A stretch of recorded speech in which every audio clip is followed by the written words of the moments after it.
Assalamualaikum sahabat semua dimanapun berada. Salam jumpa dengan saya Yudianto di channel Spirit Milenial. Yeay. Pada kesempatan video kali ini saya akan membahas tema yang berjudul cara menghadapi bos dengan berbagai macam tipe dan karakter. Ada pepatah guyon yang mengatakan kalau yang namanya bos itu memiliki 3 pasal yang harus diketahui atau dipatuhi oleh bawahannya. Pasal yang pertama adalah kalau bos itu selalu benar. Pasal yang kedua, bos tidak pernah salah. Dan pasal yang ketiga, jika bos melakukan kesalahan, maka harus dilihat pasal 1 dan 2. Artinya begini, jika bos melakukan kesalahan, maka dia akan memiliki segudang argumentasi atau alasan. Dan kita biasanya sebagai bawahan merasa segan untuk membantahnya, apalagi sampai melawannya. Karena bagaimanapun dia adalah bos atau atasan kita. Dan tentunya kita tidak ingin mempermalukannya. Karena itu berarti menempatkan kita lebih pintar daripada dia. Sehingga dengan demikian pasal 1 kalau bos itu selalu benar, dan pasal 2 kalau bos itu tidak pernah salah sudah terpenuhi unsurnya.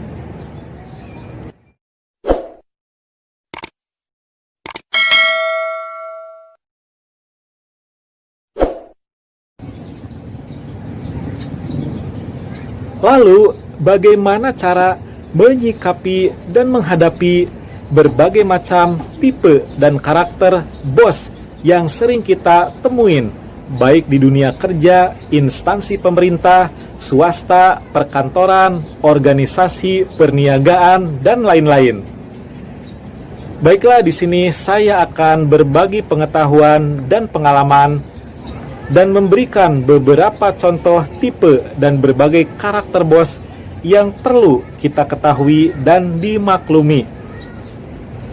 Yang pertama adalah cara menghadapi bos yang memiliki sifat mudah panik kalau mendengar kabar meresahkan, terutama yang menyangkut dengan pekerjaan. Solusinya adalah kita harus menenangkan dulu dengan memberikan penjelasan yang logis dan masuk akal terkait dengan progres pekerjaan. Dan kita tidak bisa mengatakan, bos, kalau bisa jangan mudah panik ya. Karena sifat mudah panik itu sendiri sudah bawaan dari lahir.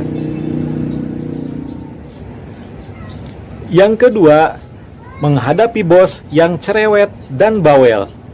Solusinya, kita cukup diam dan mendengarkan, tidak perlu menjawab atau berargumentasi. Kalau pembahasannya tidak ingin bertambah panjang dan melebar kemana-mana. Kemudian, lakukan pekerjaan sesuai yang dia inginkan atau seperti yang sudah diperintahkan, agar cerewet dan bawelnya bisa semakin berkurang. Yang ketiga, menghadapi tipe bos yang perfect dan harus sempurna dalam setiap penyelesaian pekerjaan. Solusinya adalah bagi mereka yang selama ini suka bekerja secara asal-asalan, yang penting selesai dan asal jadi, harus mulai belajar bagaimana cara menyelesaikan setiap pekerjaan dengan hasil yang optimal, rapi, tidak banyak salah atau koreksi, dari mulai kemasan sampai isinya. Yang keempat, menghadapi tipe bos yang merasa bangga memiliki jabatan tinggi dan menuntut penghormatan. Solusinya sangat mudah. Tempatkan posisi kita berada di bawah dan berilah penghormatan yang selayaknya kepada dia sebagai bos atau atasan kita. Yang kelima, menghadapi tipe bos yang senang melakukan meeting dan briefing. Solusinya, tinggal diikutin saja dan perhatikan setiap pesan yang sudah disampaikan. Jangan sering briefing dan meeting, tapi tidak ada hasil yang terrealisasikan oleh bawahannya. Yang keenam, menghadapi bos yang memiliki kontrol yang kuat terhadap aktivitas pekerjaan, sehingga setiap ketemu dengan karyawan selalu menanyakan progres pekerjaan. Dan solusinya adalah, sebagai bawahan, kita harus update terus dengan progres pekerjaan yang sedang dijalani, apakah yang sedang dalam proses ataupun yang sudah jadi, sehingga ketika ditanya, kita sudah mempunyai jawaban.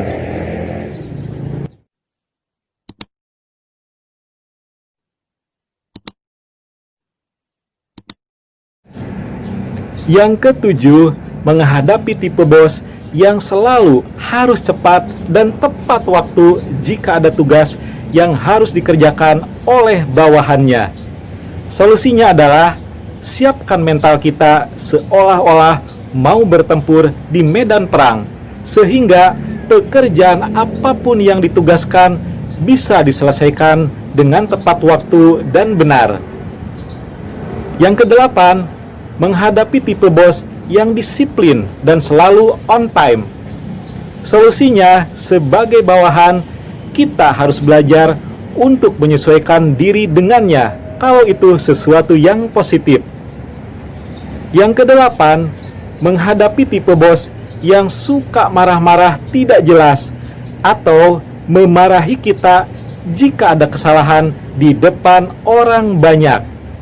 Solusinya, bersabar dan banyak berdoa, sebab bos juga tidak permanen.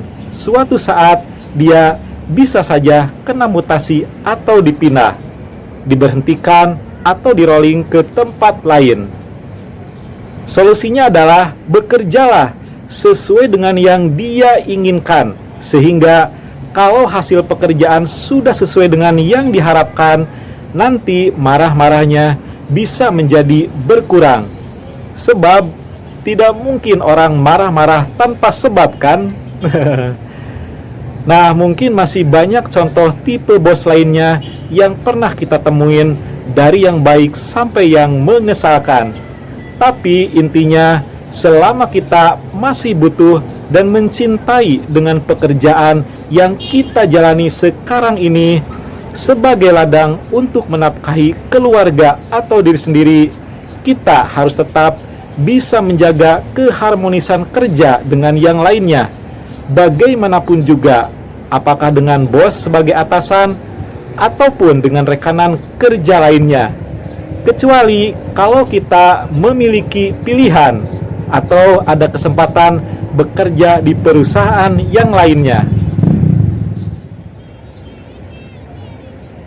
Mungkin ada yang bertanya, kok solusi dan jawabannya kita harus mengikuti semua keinginan bos? Baiklah, saya akan memberikan 3 alasan kenapa jawabannya harus seperti itu. Yang pertama adalah, siapapun yang ditunjuk menjadi pimpinan di suatu perusahaan ataupun instansi pemerintah, daerah, dan lain-lain merupakan suatu amanah atau kehendak Tuhan. Yang kedua, yang namanya sifat dan karakter itu merupakan bawaan dari lahir yang tidak bisa diubah kecuali ada hidayah dari Allah. Jadi kita tidak bisa berkata misalnya, Bapak seharusnya tidak boleh bersikap seperti begini atau seperti begitu, tidak boleh panikan, cerewet, atau pegang kontrol yang terlalu kuat. Kalau seandainya bisa dirubah pun, diperlukan waktu bertahun-tahun lamanya dengan latihan yang sungguh-sungguh. Yang ketiga, walaupun dia berpendidikan S2, S3, atau sekolah lulusan luar negeri, untuk yang berhubungan dengan karakter itu, tidak akan berpengaruh banyak, karena hal itu sudah merupakan sesuatu yang sudah ditakdirkan bagi masing-masing orang. Jadi melawan pun percuma saja. Nah, pada kesempatan video kali ini hanya itu yang bisa saya sampaikan. Apabila ada yang benar, datangnya dari Allah. Jika ada yang salah, datang dari saya pribadi. Akhir kata, wabillahi taufiq wal hidayah. Wassalamualaikum warahmatullahi wabarakatuh. Sampai jumpa lagi di video selanjutnya. Salam.